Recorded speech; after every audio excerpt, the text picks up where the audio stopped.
Salmo 51.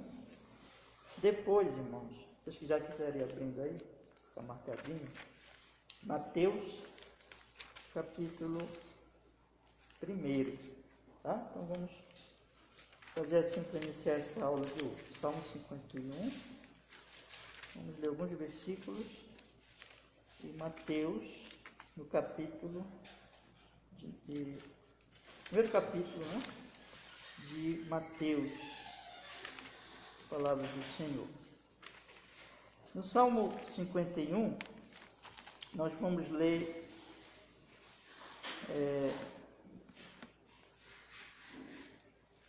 diz aqui,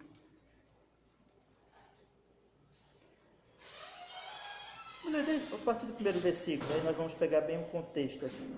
Salmo 51 então e Mateus 1. Aí depois nós vamos ler mais alguns versículos de Mateus 1. Diz assim a palavra do Senhor.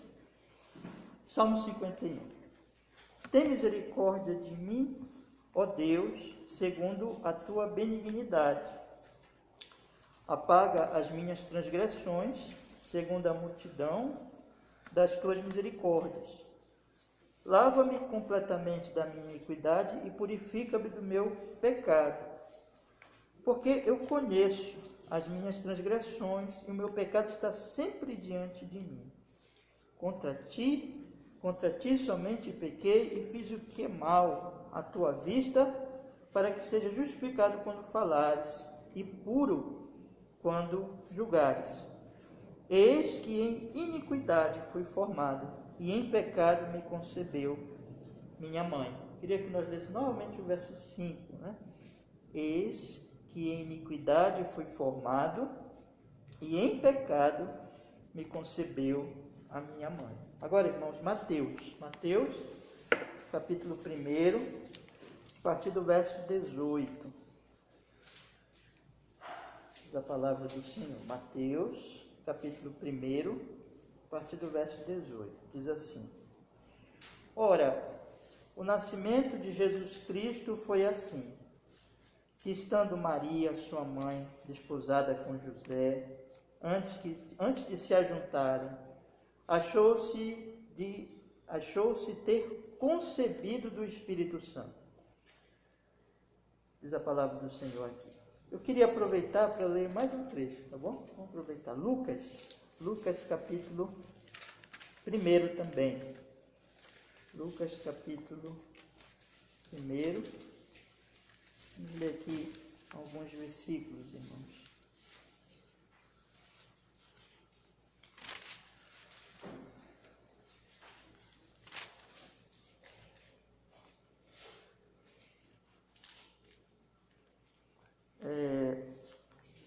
Palavra do Senhor, nós vamos ler capítulo 1, versículo 41.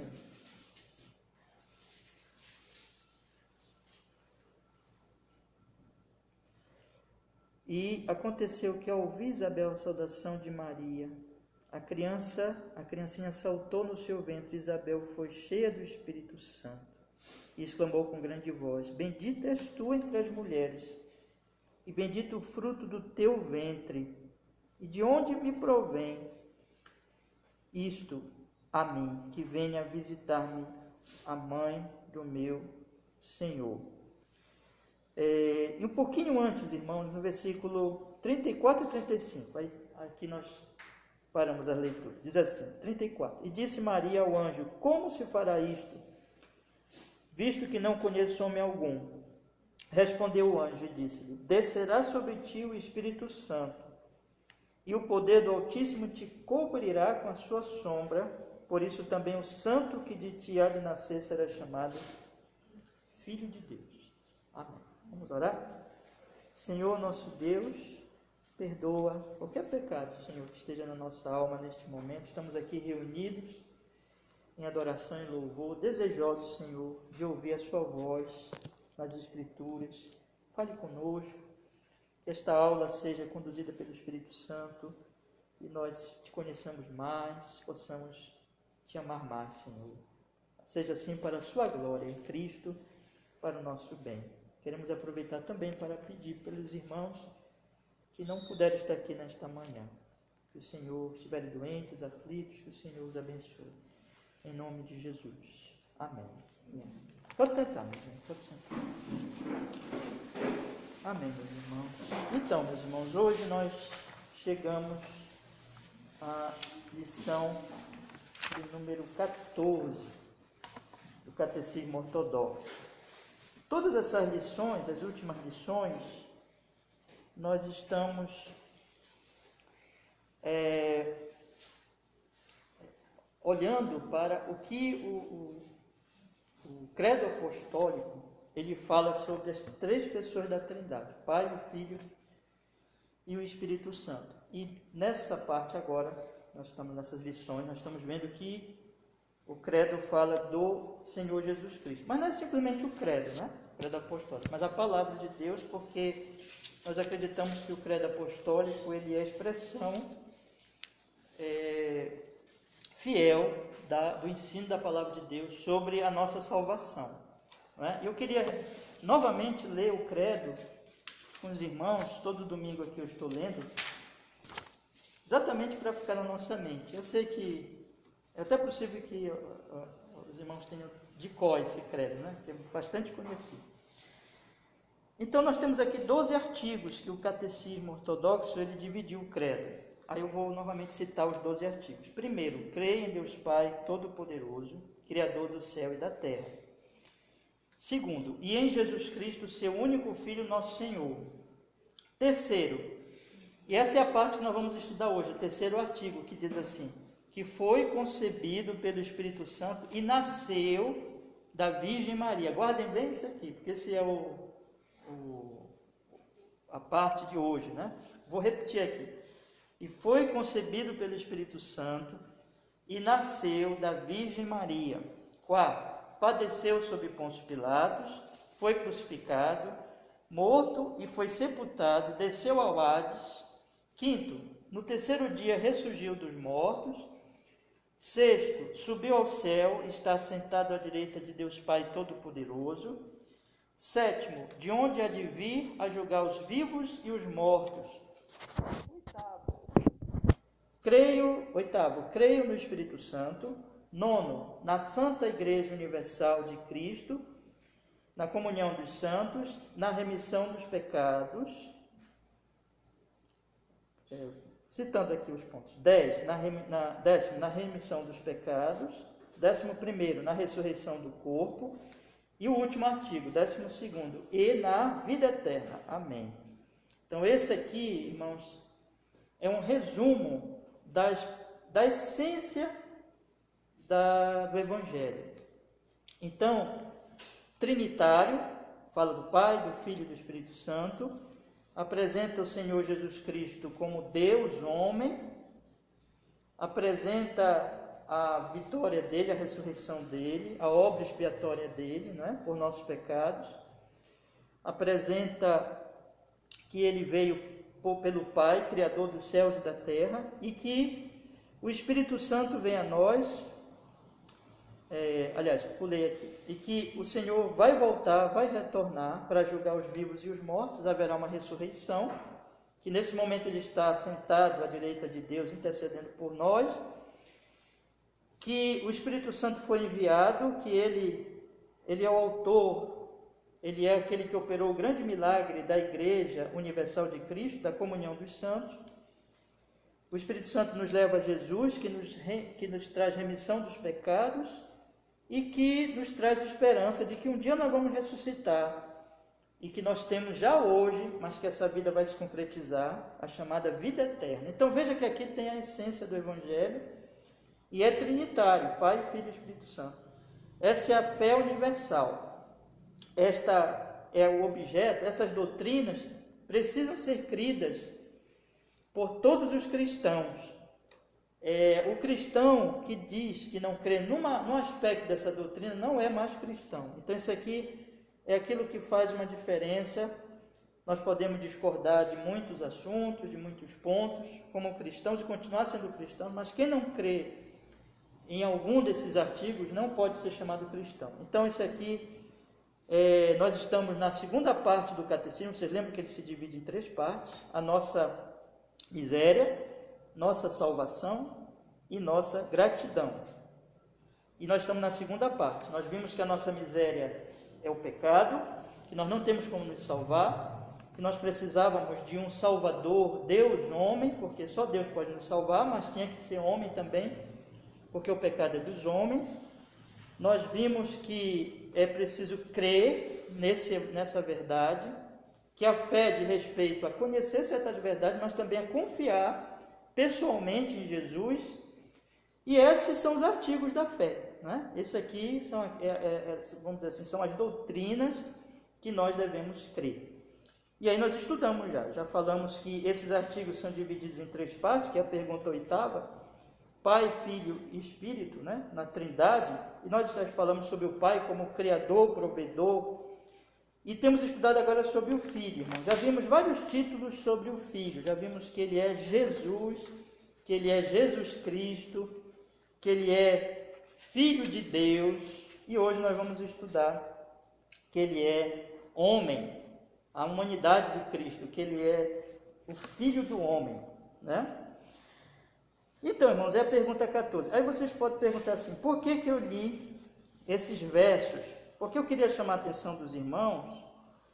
Por favor, olhem novamente comigo no Salmo 51 e no versículo de número 4, em que Davi, vocês sabem que Davi fez esta oração quando ele tinha pecado com Batseba, né?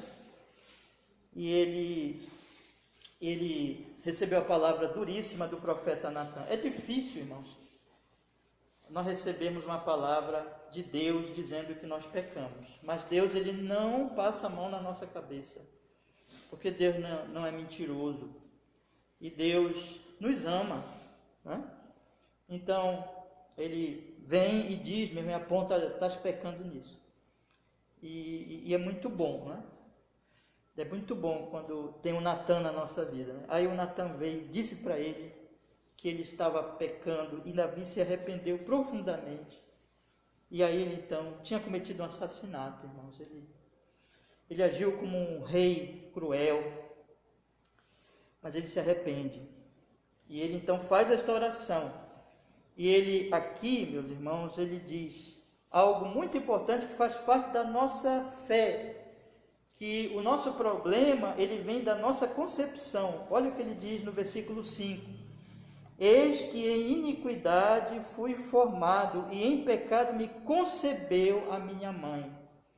Eu queria que vocês guardassem esse ponto muito fortemente hoje, nesta manhã, nesse estudo. Davi está ensinando, está dizendo aqui, que desde que ele foi concebido, ele é pecador. Qual é o momento da concepção? É aquele momento em que o espermatozoide, ele então se une ao óvulo. Então, o espermatozoide da mãe, aliás, do pai, se une ao espermatozoide, ao óvulo da mãe, e ali já surge um novo ser. É a concepção. E ali ele está dizendo que ele foi formado e em pecado foi concebido. Então ele já é pecador desde aquele momento inicial. E isso é muito importante. Irmãos, nós somos pecadores desde o início. Nós já nascemos com o pecado original de Adão, e nós já herdamos de nossos pais. Nossos pais são pecadores, nós também nascemos pecadores. Filho de peixe, peixinho é, né? Como diz no ditado popular. E nós já nascemos com o pecado original, então nós já somos concebidos em pecado. Então, desde o iníciozinho de nossa existência, nós já temos ali a natureza pecaminosa. Nós já somos malditos. É por isso que criança também morre, né? Pecador morre. O pecado existe no mundo. O pecado habita na humanidade desde o início. Mas o que ele fala sobre Jesus? Vamos olhar Mateus primeiro, agora, por favor.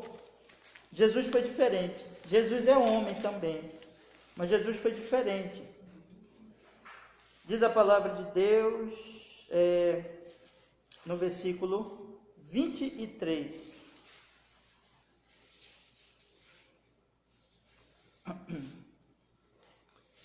Eis que a virgem conceberá e dará à luz um filho. Mateus capítulo 1, verso 23. Eis que a virgem conceberá e dará à luz um filho, e chamarão o seu nome Emanuel, que traduzido é Deus conosco. Agora, lá no versículo 4. E pensando ele nisto, eis que em sonho lhe apareceu o anjo do Senhor, dizendo: José, filho de Davi, não temas receber a Maria, tua mulher, porque o que nela é gerado é do Espírito Santo. Uma virgem que concebe. Não existe isso, virgem conceber, não é verdade? Então tem que ter as duas células, né? Masculina e feminina. Mas aqui com Jesus foi diferente. Uma virgem, uma mulher que não tinha conhecido o homem, vai conceber. Lá em Lucas, vamos ler também, novamente, Lucas, no capítulo 1, no versículo 35, o anjo explica como é que isso iria acontecer. Descerá sobre ti, capítulo 1 de Lucas, verso 35. Respondeu o anjo: descerá sobre ti o Espírito Santo, e o poder do Altíssimo te cobrirá com a sua sombra. Por isso também o santo que de ti há de nascer será chamado Filho de Deus. Veja, em pecado fui concebido por minha mãe. No caso de Davi, no caso de todos nós, no caso de todos os homens e mulheres. Mas no caso de Jesus, foi o nascimento, foi uma concepção diferente. Ele foi concebido pelo Espírito Santo e ele é santo, portanto. Né? Por quê? Então ele é homem. Quem nasce de mulher é o quê? Homem. Ele nasceu da carne de Maria. Ele nasceu dos tecidos dela, da carne dela. Mas ele nasceu concebido pelo Espírito Santo. E ele é santo. Ele nascido de mulher, portanto ele é o quê? Homem. Né? Ele é tão homem como nós. Tão ser humano como nós aqui, homens e mulheres, estamos aqui nesta manhã. Mas o nascimento dele foi diferente. Ele não foi concebido em pecado, como Davi diz dele e fala, portanto, de todos nós. Mas ele foi concebido pelo Espírito Santo e ele é santo desde o início. Então, Jesus, ele é santo. Ele é um homem santo, ele é um homem diferente. Às vezes nós dizemos assim: ninguém é perfeito, não teve um homem perfeito na terra. Isso é verdade em relação à humanidade caída, mas não em relação a Cristo. Deixa eu ver aqui. Cristo, o que aconteceu com o Senhor Jesus Cristo foi que ele, desde a concepção dele, do nascimento dele, irmãos, ele já é o Santo Jesus Cristo. Agora vocês vão perguntar assim: o que isso tem a ver conosco? E é isso que o catecismo vai tratar. Então nós temos aqui, se vocês tiverem aí o PDF, se não vocês podem ouvir, mas nós temos aqui duas perguntas hoje que vão falar sobre isso. Eu queria ler as perguntas, depois nós vamos ver a resposta, tá? Pergunta 35. O que você confessa quando diz que Cristo foi concebido pelo Espírito Santo e nasceu da Virgem Maria? O que significa isso? E a pergunta de número 36. Que benefício você recebe por Cristo ter sido concebido e nascido sem pecado? Então vamos guardar isso aqui, essas duas coisas. Observem bem. O que você confessa quando diz foi concebido pelo Espírito Santo e nasceu da Virgem Maria? Nós já vimos que teve uma diferença muito grande, né? Entre Jesus e Davi, entre Jesus e todos nós. É que Jesus foi concebido pelo Espírito Santo. Nós não, nós nascemos processo natural. Nossos pais, eles nos geraram. Né? Ambas as sementes do homem e da mulher nos formaram. Nós fomos concebidos de forma natural. Nós herdamos o pecado, nós temos sobre nós a natureza pecaminosa. Mas Jesus foi concebido por um milagre, porque não existe isso de virgem ficar grávida, né? Então foi um milagre. Ele foi concebido pelo Espírito Santo, nasceu de uma virgem. O que significa isso? Este é o ponto que eu gostaria que nós meditássemos nesta manhã. E a pergunta próxima, vocês têm notado que todas essas perguntas, ele apresenta uma doutrina e apresenta a aplicação da doutrina. A pergunta 36, que benefício você recebe por Cristo ter sido concebido e nascido sem pecado? Essa pergunta fala do benefício. Então, isso traz a nossa salvação. Irmãos, nós já nascemos com o pecado de Adão, nós já temos pecado desde a nossa concepção. Antes de nós nascermos, nós já somos pecadores. E nós, então, temos essas cargas de pecado, essa culpa já. E nós começamos a cometer pecados conscientes quando nós crescemos e quando nós entendemos as coisas. Então, nossa vida é uma vida de pecado.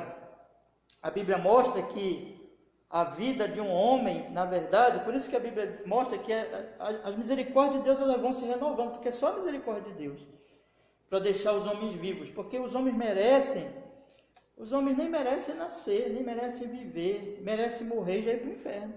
Essa raça é uma raça de pecadores. E na medida que vão vivendo, vão aumentando o pecado, vão se tornando cada vez mais culpados, malditos diante do Senhor Deus Todo-Poderoso. Então nós temos, irmãos, essa verdade das Escrituras Sagradas e da Palavra de Deus. Agora, esse é o nosso benefício. Você tem um homem que ele nasceu santo, que ele viveu santo, e nós temos uma humanidade que nasceu pecadora e vive em pecado. Vamos guardar isso aqui, tá bom? Nós às vezes enfatizamos a cruz de Cristo, e a cruz de Cristo ela é muito importante em relação ao que o Senhor Jesus Cristo sofreu. Mas toda a vida de Jesus é uma vida de sofrimento, é uma vida de expiação dos nossos pecados. E é isso que nós estamos estudando nesta manhã. Então vamos para a pergunta, meus irmãos. Pergunta 35. O que você confessa quando diz que Cristo foi concebido pelo Espírito Santo e nasceu da Virgem Maria? O que você confessa quando diz que Cristo foi concebido pelo Espírito Santo e nasceu da Virgem Maria? Resposta: que o eterno Filho de Deus, que é e permanece Deus verdadeiro e eterno, tomou para si uma verdadeira natureza humana, da carne e do sangue da Virgem Maria, pela operação do Espírito Santo. Por isso, ele é também um verdadeiro descendente de Davi, semelhante a seus irmãos em tudo, porém sem pecado. Há tanta riqueza doutrinária aqui, meus irmãos, mas a essência devemos entender. É claro o que está escrito aqui. Quando nós dizemos assim, e o credo apostólico ele diz que Jesus foi concebido pelo Espírito Santo, nasceu da Virgem Maria, o que ele quer dizer é que, em primeiro lugar, ele é o eterno Filho de Deus, que é e permanece Deus verdadeiro e eterno. Veja, nós já estudamos semana passada que ele é o Filho unigênito de Deus, que nós somos filhos por adoção, você lembra semana passada? Mas ele é o Filho por natureza. E quando ele se torna quando ele toma sobre si a humanidade, ele não deixa de ser Filho de Deus. E o catecismo ele quer enfatizar bastante isso. Vou ler aqui a resposta, observe a resposta. Que o eterno Filho de Deus, que é, nós já vimos semana passada que ele é o Filho de Deus, portanto que ele é e permanece Deus verdadeiro e eterno. Ele não deixa de ser Filho de Deus, ele não deixa de ser Deus eterno. Isso significa o seguinte, meus irmãos, que Jesus não se esvaziou da sua divindade. Não se esvaziou da sua divindade. Ele é Deus e ele permanece Deus. E quando ele se reveste da nossa humanidade, ele não deixa de ser Deus em nenhum momento. Ele continua sendo Deus, ele é Deus eterno, ele é Filho de Deus eterno, ele permanece sendo este Deus. Vamos ver aqui, irmãos, é importante nós olharmos alguns versículos aqui. Vamos ver, vou só ler um versículo aqui com os irmãos. 1 João, capítulo 5, versículo 20. Por favor, abra a sua Bíblia aí comigo. 1 João, capítulo 5, versículo 20.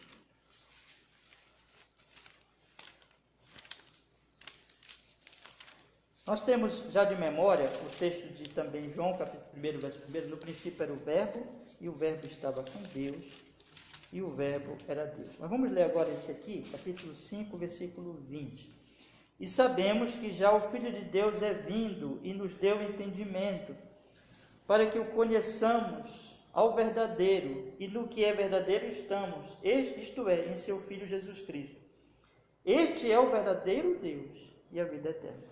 Ele veio, ele nos deu entendimento, o Filho de Deus veio, ele é o Filho de Deus, ele é o Deus verdadeiro, ele é a vida eterna, e ele nunca deixou de ser o Filho de Deus. Ele veio como Filho de Deus, e ele permaneceu como Filho de Deus. Isso é um ponto doutrinário muito importante. Qualquer pessoa que disser assim, ou que acreditar que Jesus deixa de ser Deus para se tornar homem, isso aí é uma heresia. Isso aí acaba com a doutrina de Cristo e não pode trazer salvação, uma doutrina assim. Imagine que ele deixou de ser Deus, isso quer dizer que nós já estudamos lá nas perguntas anteriores, só Deus pode nos salvar. Só Deus. Isso é uma heresia porque produz, na verdade, destrói a doutrina da salvação e também é uma heresia contra o próprio Deus. Deus não pode deixar de ser Deus. Então ele permanece Deus. Ele é o Filho de Deus. Mas a confissão, aliás, o catecismo, ele continua assim. Eu vou ler toda a resposta novamente. Que o eterno Filho de Deus, que é e permanece Deus verdadeiro, tomou para si uma verdadeira natureza da carne e do sangue da Virgem Maria. Veja que o catecismo, ele coloca tomou para si. Os termos são muito importantes, irmãos. Nós não devemos dizer, por exemplo, que Jesus se transformou num homem. Entendeu? Essa palavra transformar não é apropriada. Ele não se transformou num homem, porque quando nós dizemos que ele se transformou num homem, dá a ideia de que ele de Deus se tornou homem, deixando de ser Deus, né? E se tornando homem, mas não é isso que a Bíblia fala. O termo apropriado é tomou, revestiu-se, podemos dizer assim. Ele toma a humanidade, mas ele continua sendo Deus. Então, ele é o Filho de Deus eterno, que se reveste de humanidade, da natureza. Então, o catecismo explica bem, tomou para si uma verdadeira natureza humana, da carne e do sangue da Virgem Maria. E aqui é muito importante. Até um pregador ele coloca assim, que nós nascemos involuntariamente. Você já notou isso? Todo mundo sabe disso, né? Então, você não disse assim, vou nascer. Você nasceu independente de sua vontade. De certa forma foi a vontade de seus pais, mas nem isso. Você nasceu porque Deus quis. Porque os pais muitas vezes tentam, a esposa tenta engravidar e não consegue. Então, quando a gravidez, o nascimento é de Deus, quantos filhos se terá é de Deus, tudo é de Deus. Mas Jesus não foi assim, irmão. Jesus, ele quis nascer. Ele quis nascer. Ele se reveste de humanidade. Ele que é o eterno Filho de Deus, ele veio a esse mundo e ele se reveste da humanidade, ele toma para si uma verdadeira natureza humana, não é uma como é que eu posso dizer assim, uma simulação, não é um teatro, não é alguma coisa que parecia ser, mas não é, não, ele realmente se reveste de uma verdadeira, cada palavra do catecismo não é em vão, gente, cada palavra é importante, porque é questão doutrinária, questão realmente da ortodoxia cristã, as pessoas têm que entender cada palavra, porque cada palavra é importante. Para si, uma verdadeira natureza humana da carne e do sangue da Virgem Maria, ou seja, Maria, ela realmente ali ficou grávida, portanto, é da carne e do sangue dela que o nosso Senhor se reveste de humanidade. Então, irmãos, Não é como se Maria se fosse apenas vamos usar aqui um exemplo. Talvez não fique muito bom, mas é um exemplo que talvez ajude os irmãos. Você vai no supermercado, por exemplo, aí a gente usa aquelas sacolas, né? Aí põe lá as compras quer dizer, as compras são apenas carregadas por aquela sacola, mas elas não tem nada a ver com a sacola. Então nós podemos dizer que não foi simplesmente que o Senhor Jesus Cristo, ele nasce ali como se o ventre de Maria apenas guardasse a ele. Não. Ele nasce da carne e do sangue de Maria. Então ele realmente é gerado por aquela mulher, mas milagrosamente, sem a semente do homem, mas com uma obra do Espírito Santo de Deus. Vamos ler outro versículo aqui, meus irmãos. Mateus, vamos ler de novo Mateus, né? Mateus capítulo 1, versículo 18. E logo em seguida vamos ler João 1,14. Mateus capítulo 1, versículo 18.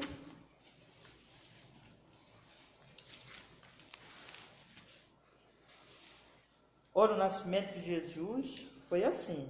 Estando Maria, sua mãe, desposada com José, antes de se ajuntarem, achou-se ter, observe bem, concebido do Espírito Santo. E a palavra de Deus, ela tem o cuidado de mostrar que isso aqui foi algo que não tem nenhuma conotação sexual. Foi uma obra milagrosa do Espírito Santo que concebe esse ente santo, esse homem santo, do ventre de Maria, irmãos. E lá no capítulo 1 de João, vamos ler também, por favor, no versículo 14, capítulo 1 de João, no versículo 14.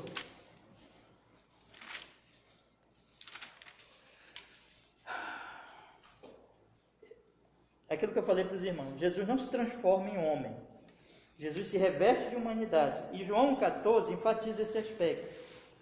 A palavra de Deus diz aqui no versículo 14, João capítulo 1, verso 14. Veja a linguagem das Escrituras. E o Verbo se fez carne e habitou entre nós. E vimos a sua glória como unigênito do Pai, cheio de graça e de verdade. Veja, ele se fez carne, ele se reverte daquela carne, daquela humanidade, ele habita entre nós, mas vimos a sua glória, ele continua o Filho unigênito do Pai, cheio de graça e de verdade. A linguagem aqui aponta que ele então não se transforma no homem deixando de ser Deus, mas o Filho unigênito se fez carne, isso quer dizer que ele toma sobre si a carne, ele ali se apropria daquela humanidade, então ele é homem agora, mas ele não deixa de ser Deus. Nós vimos a sua glória, todos aqueles que tiveram fé, olharam para Jesus Cristo e viram nele o quê? O Filho unigênito de Deus, e viram a glória de Deus nele. Continuando o catecismo, irmãos, diz assim, na pergunta 14, né? Nós estamos estudando. Então, que o eterno Filho de Deus, que assim permanece Deus verdadeiro e eterno, tomou para si uma verdadeira natureza humana da carne e do sangue de Maria, pela operação do Espírito Santo. Já li bastante durante a introdução e agora não precisamos ler novamente, mas já ficou claro que isso aconteceu pela operação do Espírito Santo. Jesus não teve pai. Jesus, ele foi concebido pelo Espírito Santo. Por isso, ele é também um verdadeiro descendente de Davi, semelhante a seus irmãos em tudo, porém sem pecado. Deus tinha prometido a Davi que ele teria um descendente, e ali as genealogias do Mateus, Lucas, apontam para esse fato, meus irmãos, que o Senhor Jesus Cristo, ele é descendente de Davi, ele, no sentido de que ele é homem, no sentido de que ele é aquele rei prometido, que Deus tinha prometido lá para Davi. Ele é semelhante aos seus irmãos em tudo, tudo. Jesus nasceu e Jesus viveu e ele sentiu tudo que nós sentimos aqui nesse mundo. Você sente cansaço, você sente dor nas costas, você fica com sono, você às vezes acorda, vamos dizer assim, e está com algum problema, aí você tem preocupações, você tem, vamos dizer assim, meus irmãos, coisas a fazer, responsabilidades, coisas a cuidar. Você é um ser humano, né? Você tem responsabilidades. Será que é a palavra preocupação? Vou colocar responsabilidade. Responsabilidades. Então, o nosso Senhor Jesus Cristo, ele se tornou homem, irmãos. Ele era carpinteiro. Ele trabalhava. Ele precisava comer, beber, dormir. Ficava extremamente cansado. Lembra a parte que ele acalma a tempestade? Que ele está dormindo de cansaço. Ele tinha a sua humanidade como a nossa, sem tirar nem pôr, mas tinha um detalhe que ele era diferente de nós. Qual é? Porém, sem pecado. Isso é muito importante enfatizar. Portanto, esse ponto é tão importante, irmãos, tão importante porque ele veio salvar pecadores, e um pecador não pode salvar pecadores, tem que ser um santo, tem que ser homem, mas tem que ser homem justo. Por quê? Porque ele tem que pagar por nossos pecados e ele tem que ser santo para que aquilo tenha valor. Se ele fosse mais um pecador, aquele sacrifício de pecadores não salva pecadores. Então ele tem que ser santo. E lá em Hebreus, vamos ler também, por favor, capítulo 4, versículo 15, a palavra de Deus vai nos dizer assim, leia comigo também. Hebreus, capítulo 4, versículo 15. Porque não temos um sumo sacerdote que não possa compadecer-se das nossas fraquezas. Estou lendo Hebreus, capítulo 4, versículo 15, tá, irmãos? Porque não temos um sumo sacerdote que não possa compadecer-se das nossas fraquezas, porém um que, como nós, em tudo foi tentado, mas sem pecado. Irmãos, vocês lembram que Jesus, nós estudamos semana passada, Jesus chorou. Jesus chorou. Quando ele viu, semana retrasada que nós estudamos, Jesus chorou. Semana passada foi da ressurreição já de Lázaro, né? Mas a Bíblia diz que ele chorou. Jesus é homem. Ele chorou como nós choramos. Nós choramos quando morre alguém, nós choramos, nós sentimos a tristeza das pessoas. A Bíblia diz: chorai com os que choram. Ele sabe o que é ser tentado, ele sabe o que um ser humano passa por experiência, porque ele é um homem como nós, irmãos, mas sem pecado. Ele foi tentado, inclusive, tentado em tudo que nós somos tentados, mas sem pecado. Nunca pecou. Nunca pecou. Capítulo 7, versículo 26 também de Hebreus. Vamos ler. Capítulo 7, versículo 26 e 27, que diz assim a palavra do Senhor. Porque nos convinha tal sumo sacerdote santo, inocente, imaculado, separado dos pecadores e feito mais sublime do que os céus, que não necessitasse, como os sumos sacerdotes, de oferecer cada dia sacrifícios, primeiramente por seus próprios pecados e depois pelo do povo.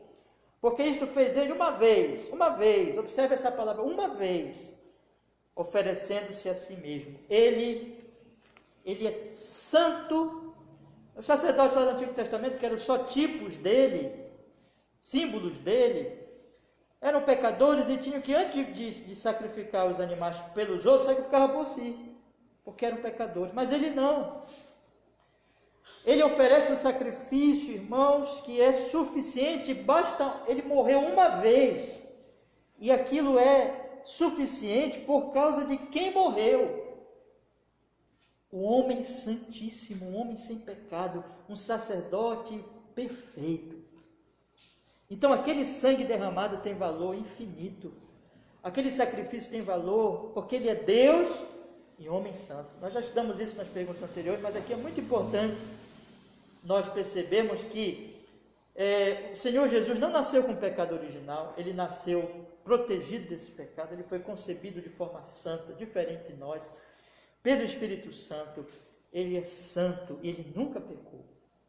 Então esse Senhor Jesus Cristo é homem, perfeitamente homem, viveu aqui nesse mundo de sol quente, de cansaço, de dor, de sono, de fome, perseguido, maltratado, caluniado, crucificado foi, morreu, foi sepultado, passou por tudo o que nós passamos nessa vida, mas ressuscitou. Por quê? Porque ele é Deus e homem santíssimo. Ele é o Redentor, ele é o Salvador. Isso, irmãos, é tão maravilhoso porque isso tem uma aplicação para nós. E a pergunta 36 fala dessa aplicação. Qual é o benefício que nós temos disso? A pergunta 36 é a seguinte: que benefício você recebe por Cristo ter sido concebido e nascido sem pecado? E aí, o que se interessa para nós? Né? O que se importa? Em que importa para nós? Aí, por isso que eu fiz questão de ler Salmo 51, Mateus 1, Lucas 1, porque, meus irmãos, aí você tem que se lembrar o seguinte: você, desde que o óvulozinho de sua mãezinha, o espermatozoide de seu paizinho lá se uniram, e começou um novo ser, você, ali já tinha um pecador. E ali você já foi condenado. Em Adão, já herdou o pecado, já nasce do pecador, nasce um pecador. E aí você começou já a manifestar seu pecado. O Timóteozinho já manifesta que ele é pecador. E aí, quando chega na idade da razão, aí que manifesta mesmo. Mas já mesmo antes, reúne crianças aí para vocês verem, né? Todo mundo sabe disso, elas brigam, ou elas são egoístas, ou elas mentem. Ah, criança não mente, mas mentira isso, criança não mente, criança mente. Criança quer se dar bem, quer enganar os pais, quer ver se consegue fazer uma coisinha aqui que o pai não veja, desde pequenino pecador. E quando chega na razão, na idade da razão, aí começa a ter raiva. Antes disso, né? Mas aí isso se manifesta mesmo. Raiva, mágoa, inveja, ciúme. Criança ciumenta, já viram, todo mundo já viu. Maledicência, fofoca, mentira, corrupção, roubo. Quantos pais podem testemunhar de que os seus filhos já mexe uma coisinha ali, não quer dizer roubo. Começa a manifestar os pecados, as iniquidades, as rebeldias. E aí vai só acumulando pecado, aí se torna adolescente, se torna jovem. Pecado, incontáveis pecados. E vai entesourando maldição, porque vai entesourando pecado. Quando morre, quando chega no leito de morte, a quantidade de pecados, irmãos, um pecado condena o homem ao inferno eterno. Você imagina quanto o ser humano tem de pecado na sua morte. Então você tem desde a concepção, que já é pecador, e aquilo só vai aumentando, a maldição e o pecado, e quando morre, então, é por isso que o nosso Senhor Jesus Cristo, que é o nosso representante, que é o nosso Redentor, que é o nosso cabeça federal da nova aliança, ele teve que ser perfeito desde a concepção. Ele teve que ser santo desde a concepção, porque se por acaso ele nascesse como nós e depois se tornasse santo, vamos colocar uma suposição aqui com toda reverência e respeito ao nosso Senhor, mas vamos colocar uma suposição só para nós entendermos aqui uma hipótese. Ele não poderia nos salvar. Isso seria impossível acontecer, mas estou colocando só uma hipótese. Porque nós somos pecadores desde a concepção. Então nós temos que ter um Salvador santo desde a concepção. E é isso, irmãos, que se aplica a nós. Vamos ler aqui a questão então. Que benefício você recebe por Cristo ter sido concebido e nascido sem pecado? Resposta: Ele é o nosso mediador e com a sua inocência e perfeita santidade remove aos olhos de Deus o meu pecado, o qual foi concebido e nascido. Então veja, eu já nasço com o pecado de Adão, eu já nasço um pecador, eu já venho de meus pais, de meus pais que são pecadores, já nascendo pecador. Ele é o mediador. Vocês sabem o que o mediador faz. O mediador é aquele que se coloca entre dois para a reconciliação. E então, ele é um mediador perfeito. Ele pode ser mediador, ele pode me reconciliar com Deus o Pai, porque com a sua inocência e perfeita santidade, remove aos olhos de Deus o meu pecado, que eu já fui concebido com ele. Como é que ele é inocente? Como é que ele é perfeito em santidade?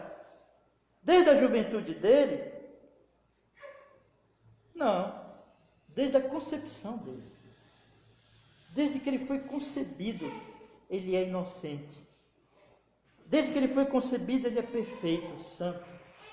Desde que ele foi concebido, aos olhos do Pai, ele não tem pecado. Portanto, em sua perfeita santidade, perfeita inocência e santidade, ele remove aos olhos de Deus o meu pecado, do qual foi concebido e nascido. Então, quando você crê em Jesus como seu Salvador, aquela santidade perfeita, aquela inocência perfeita, desde a concepção é atribuída a você. A doutrina da justificação pela fé. Ele, o nosso cabeça, é dado a nós como nosso representante. Os nossos pecados são removidos aos olhos de Deus, o Deus Santíssimo.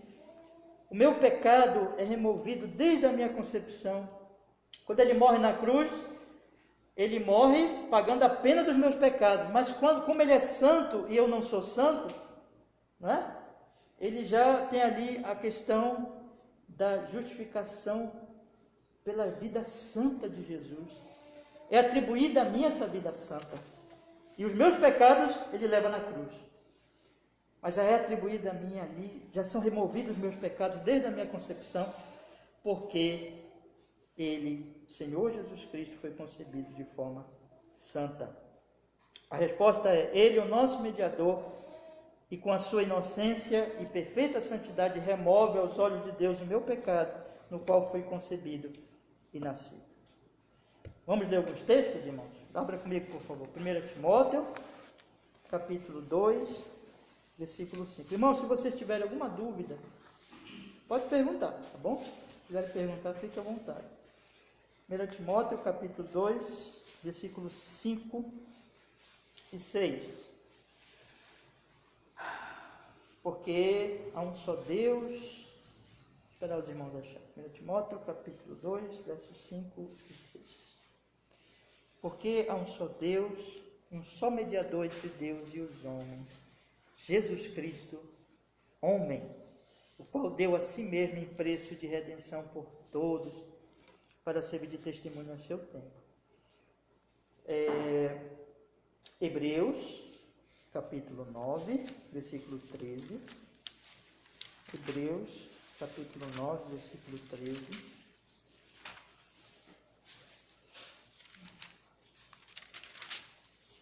Hebreus, capítulo 9, versículo 13 e 15. Porque, diz a palavra, porque se o sangue de touros e bodes e a cinza de uma novilha aspergida sobre os imundos os santifica quanto à purificação da carne, quanto mais o sangue de Cristo, que pelo Espírito Santo se ofereceu a si mesmo imaculado a Deus, purificará as vossas consciências das obras mortas para servires ao Deus vivo. Veja, pelo Espírito Santo, o Espírito Santo está com ele desde o início, o Espírito Santo concebe a ele. Quando ele vai ser batizado, o Pai fala: eis o Filho em quem me comprazo, e quem desce sobre ele? O Espírito Santo. E ele recebe o Espírito Santo sem medida. Então ele é santo, ele é homem, mas perfeitamente santo. Ele foi assistido pelo Espírito Santo, santificado pelo Espírito Santo. Então ele é imaculado, ele não tem mácula, ele não tem mancha. O seu sangue, irmãos, nos purifica de todos os nossos pecados. Purificará as vossas consciências das obras mortas para servires ao Deus vivo.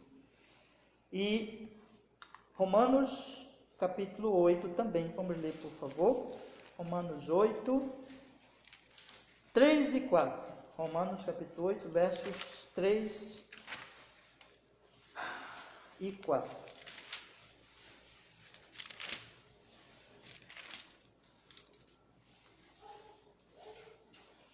Diz a Sagrada Escritura: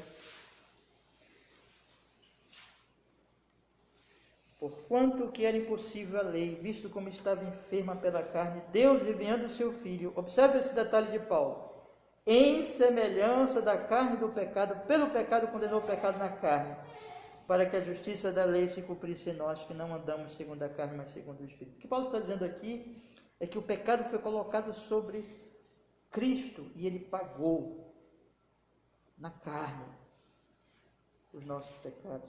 Como ser humano, como um homem santo, ele foi oferecido por nossos pecados. E último texto, meus irmãos, que eu creio que é importante nós lemos aqui, 2 Coríntios 5, 21.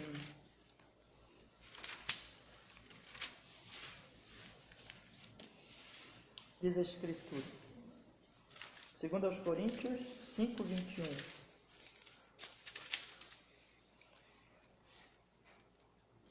Aquele, se os irmãos acharem, 2 Coríntios 5, 21.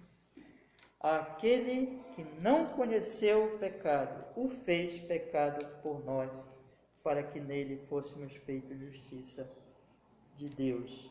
Eu não posso deixar de ler mais um aqui, 1 Pedro 1,18. E aqui a gente encerra as leituras desta manhã.